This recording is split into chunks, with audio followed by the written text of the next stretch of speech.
नमस्कार दोस्तों, आप सभी का स्वागत है टारगेट विद नीतीश में। दोस्तों, UP GDC assistant professor exam 2026 की पेपर 1 की हम लोग तैयारी कर रहे हैं। प्रैक्टिस सेट 6 देखेंगे इस एपिसोड में।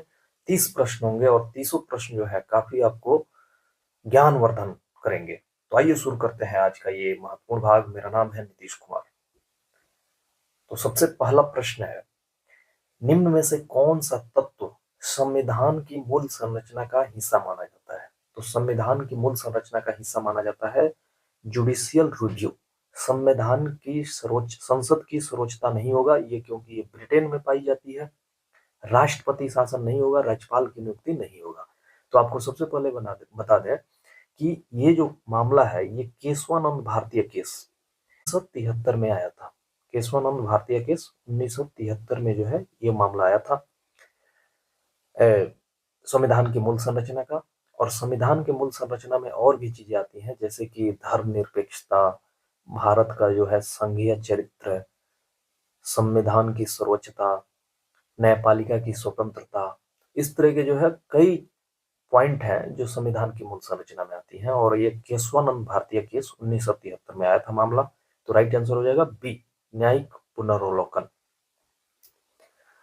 क्वेश्चन नंबर 2 है, अनुच्छेद 19 के अंतर्गत स्वतंत्रता पर प्रतिबंध लगाए जा सकते हैं। ऑप्शन ए है राष्ट्रीय सुरक्षा, ऑप्शन बी है लोक व्यवस्था, ऑप्शन सी है शिष्टाचार या नैतिकता, और ऑप्शन डी है उपरोक्त सभी। तो इसमें जो तीनों आधार हैं, इन तीनों आधारों पे जो है आपके स्वतंत्रता पर प्रतिबंध लगाए जा सकते हैं, इसलिए राइट आंसर हो जाएगा उपरोक्त सभी। आपको बता दें कि आर्टिकल 19 1 ए के तहत जो आपको स्वतंत्रता मिली हुई है, ये इसमें जो जितनी भी स्वतंत्रता है उसको आर्टिकल 19 सब क्लास 2 के तहत जो है प्रतिबंधित किया गया है। इसमें जो है कुल 8 आधार बताए गए हैं जिसके आधार पे आपके जो है स्वतंत्रता को प्रतिबंधित किया जा सकता है। उसमें जो है पहला है संप्रभुता और इंटीग्रिटी ऑफ इंडिया। दूसरा है सिक्योरिटी ऑफ द स्टेट, यानी कि राज्य की सुरक्षा खतरे में पड़ जाए आपके कृत्य से। तीसरा है friendly relation with foreign states, यानी कि विदेशी राज्यों से जो फ्रेंडली रिलेशन है उसको आप बाधित करते हो, मित्र जो संबंध है। चौथा है पब्लिक ऑर्डर, यानी कि लोक व्यवस्था, कानून व्यवस्था की स्थिति खड़ी हो जाए। पांचवा है डिसेंसी और मोरलिटी, यानी कि इसमें जो है नैतिकता और डिसेंसी का यहाँ कह सकते हैं कि अश्लीलता ना फैलता हो किसी प्रकार का। 6 नंबर है कंटेप्ट ऑफ कोर्ट, यानी कि कोर्ट की अवमानना। 7वां है डिफेमेशन, कोई अवमानना का केस आप पे लगा सकता है। 8वां है इंसाइटमेंट टू एन ऑफेंस, यानी कि किसी आपराधिक कृत्य को प्रोत्साहित करना, बढ़ावा देना। तो कुल 8 आधार है जिसके आधार पे अनुच्छेद 19 के अंतर्गत स्वतंत्रता पर प्रतिबंध लगाया जा सकता है। अगला प्रश्न, भारत में अवशिष्ट शक्तियां निहित है। ऑप्शन ए है राज्य विधानमंडल, ऑप्शन बी है संसद, ऑप्शन सी है सर्वोच्च न्यायालय, और ऑप्शन डी है राष्ट्रपति। तो भारत में जो अवशिष्ट शक्तियां हैं ये जो है संसद में है, निहित है। और आपको बता दें, जैसा कि आप जानते हैं, भारत के संविधान के 7वीं अनुसूची में जो है 3 प्रकार के लिस्टों का वर्णन है, यूनियन लिस्ट, स्टेट लिस्ट और कंकरेंट लिस्ट। यूनियन लिस्ट आपके ओरिजिनली जो है 97 विषय थे, वर्तमान में जो है 100 विषय हैं।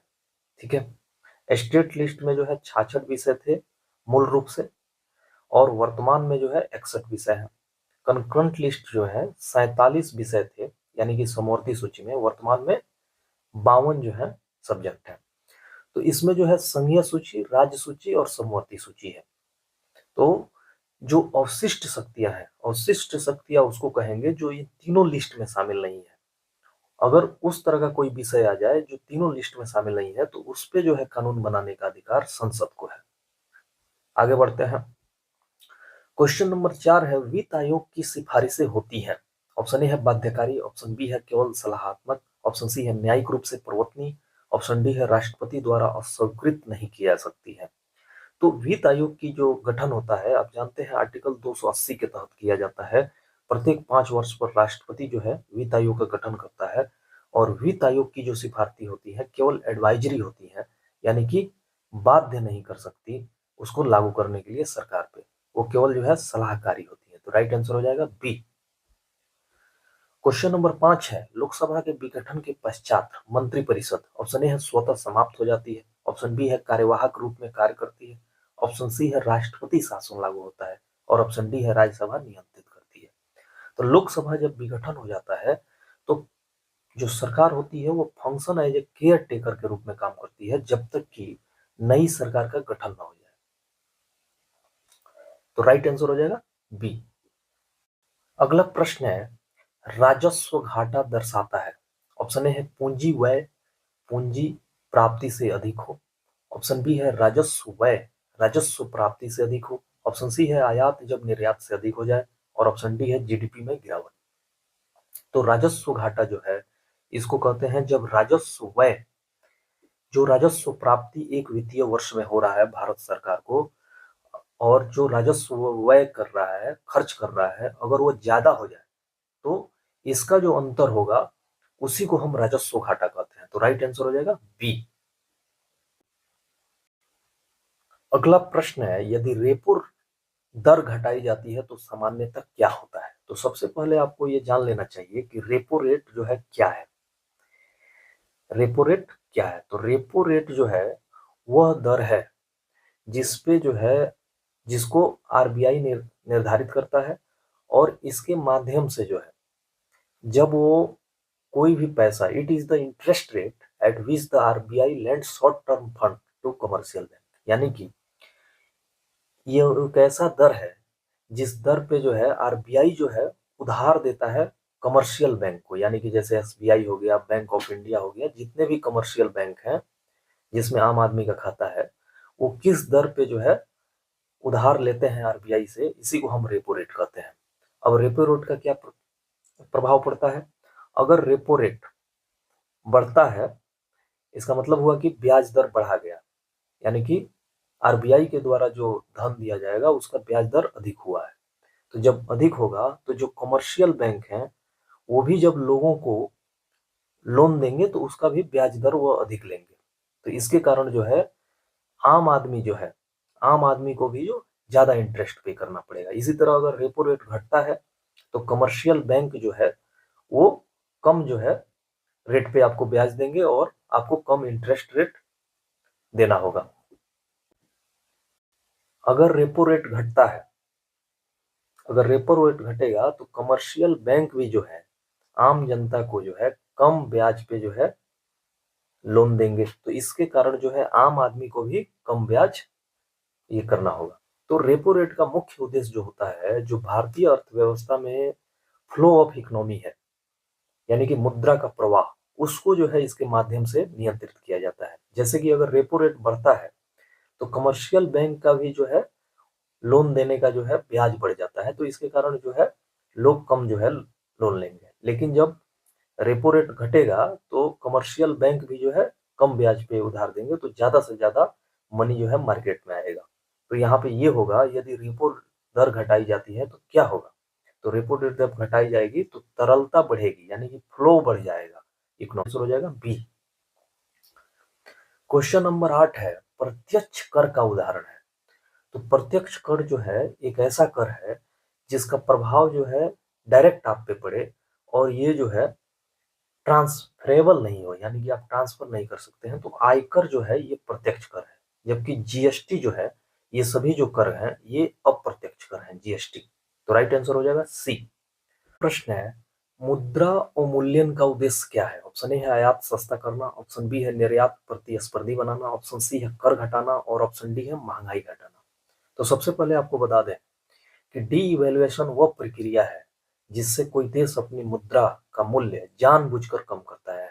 ठीक है, यानी सरकार या केंद्रीय बैंक जो है आधिकारिक रूप से हमारी मुद्रा की कीमत जो है विदेशी मुद्राओं के कीमत के मुकाबले कम कर देती है। जैसे उदाहरण के रूप में अगर एक डॉलर जो है, एक यूएसडी डॉलर जो है 70 रुपया था, तो डी इवेल्युएशन के बाद क्या हो जाएगा, एक यूएसडी डॉलर मान लीजिए 85 रुपया कर दिया। तो इससे जो है हमारा मुद्रा कमजोर होता है। मुद्रा कमजोर क्यों होता है? तो इससे जो है हम एक्सपोर्ट एक्सपोर्ट यानी कि निर्यात बढ़ावा देने के लिए निर्यात बढ़ावा दिया जाता है। जब मुद्रा सस्ती होगी तो विदेशी खरीदारों को हमारे सामान सस्ते लगने होते हैं, तो इसके कारण जो है वो ज्यादा खरीदेंगे आपकी, तो इससे जो है निर्यात को बढ़ावा मिलेगा। और एक्सपोर्ट जो है, इंपोर्ट इंपोर्ट महंगा हो जाएगा, यानी कि जब आप खरीदेंगे तो आपको महंगा पड़ेगा। तो आप एक तरह से आप कह सकते हैं कि इंपोर्ट को जो है कम करने के लिए और एक्सपोर्ट को बढ़ावा देने के लिए जो है मुद्रा का अवलंबन किया जाता है। तो राइट आंसर हो जाएगा। अगला प्रश्न है, जीडीपी डिफ्लेटर मापता है। ऑप्शन ए है केवल थोक मूल्य, ऑप्शन बी है केवल उपभोक्ता मूल्य, ऑप्शन सी है समग्र मूल्य स्तर, ऑप्शन डी है बेरोजगारी दर। तो राइट आंसर हो जाएगा सी, समग्र मूल्य स्तर, ओवरऑल प्राइस लेवल मापता है। क्वेश्चन नंबर 11 है, 1857 के विद्रोह का प्रमुख सैन्य केंद्र था। तो राइट आंसर हो जाएगा मेरठ। मेरठ से शुरुआत हुई थी, आप जानते हैं 1857 के विद्रोह का प्रमुख सैन्य केंद्र था। अगला प्रश्न है, स्वदेशी आंदोलन कब प्रारंभ हुआ था। ऑप्शन ए है बंगाल विभाजन के बाद, ऑप्शन बी है रोलेट एक्ट, ऑप्शन सी है जलियांवाला बाग, और ऑप्शन डी है साइमन कमीशन। तो आप जानते हैं बंगाल विभाजन के बाद जो है स्वदेशी आंदोलन शुरू हुआ था। स्वदेशी आंदोलन जो है आपका कलकत्ता के कहां से शुरू हुआ था, कलकत्ता के टाउन हॉल से शुरू हुआ था। कलकत्ता के टाउन हॉल से शुरू हुआ था, टाउन हॉल से शुरू हुआ था। तो राइट आंसर हो जाएगा ए नंबर। क्वेश्चन नंबर 13 है, भारत छोड़ो आंदोलन हुआ 1933 में, 1942 में, 1919 में, 1920 में। तो राइट आंसर हो जाएगा बी। क्वेश्चन नंबर 14 है, अजंता गुफाएं संबंधित है। ऑप्शन ए है जैन धर्म से, ऑप्शन बी है बौद्ध धर्म से, ऑप्शन सी है सूफी परंपरा से, और ऑप्शन डी है सिख धर्म से। तो अजंता गुफाएं जो है ये बौद्ध धर्म से संबंधित है। तो राइट आंसर हो जाएगा बी। क्वेश्चन नंबर 15 है, गांधी जी का सत्याग्रह आधारित था। ऑप्शन ए है हिंसा, ऑप्शन बी है वर्ग संघर्ष, ऑप्शन सी है अहिंसा, और ऑप्शन डी है सशस्त्र क्रांति। गांधी जी का वर्ग संघर्ष जो है अहिंसा पे आधारित है। क्वेश्चन नंबर 16 है, अल नीनो का प्रभाव भारत पर सामान्यतः है। ए अधिक वर्षा, ऑप्शन बी है कमजोर मानसून, ऑप्शन सी है हिमपात, और ऑप्शन डी है चक्रवात वृद्धि। तो अल नीनो का प्रभाव जो है भारत पे कमजोर मानसून के रूप में पड़ता है, कमजोर मानसून हो जाता है, इसके कारण जो है भारत की कृषि भी प्रभावित होती है। तो राइट आंसर हो जाएगा बी। क्वेश्चन नंबर 17 है, ओजोन परत क्षय का मुख्य कारण है। तो आप जानते हैं सीएफसी गैस जो है ओजोन परत का मुख्य कारण है। तो राइट आंसर हो जाएगा बी। क्वेश्चन नंबर 18 है, गंगा ब्रह्मपुत्र डेल्टा है। ऑप्शन ए है विश्व का सबसे छोटा डेल्टा, ऑप्शन बी है ज्वाल विश्व का सबसे बड़ा डेल्टा, और ऑप्शन डी है सी है ज्वालामुखीय क्षेत्र, और ऑप्शन डी है मरुस्थलीय क्षेत्र। तो आप जानते हैं कि गंगा ब्रह्मपुत्र डेल्टा जो है विश्व का सबसे बड़ा डेल्टा है। तो राइट आंसर हो जाएगा बी नंबर। क्वेश्चन नंबर 19 है, जैव विविधता हॉटस्पॉट क्या है। ऑप्शन ए है उच्च स्थानिकता, ऑप्शन बी है कोई खतरा नहीं, ऑप्शन सी है केवल वन क्षेत्र, और ऑप्शन डी है कम प्रजातियां। तो इसका राइट आंसर हो जाएगा ए, उच्च स्थानिकता। तो आपको बता दें, आप सोच रहे होंगे कि उच्च स्थानिकता क्या है।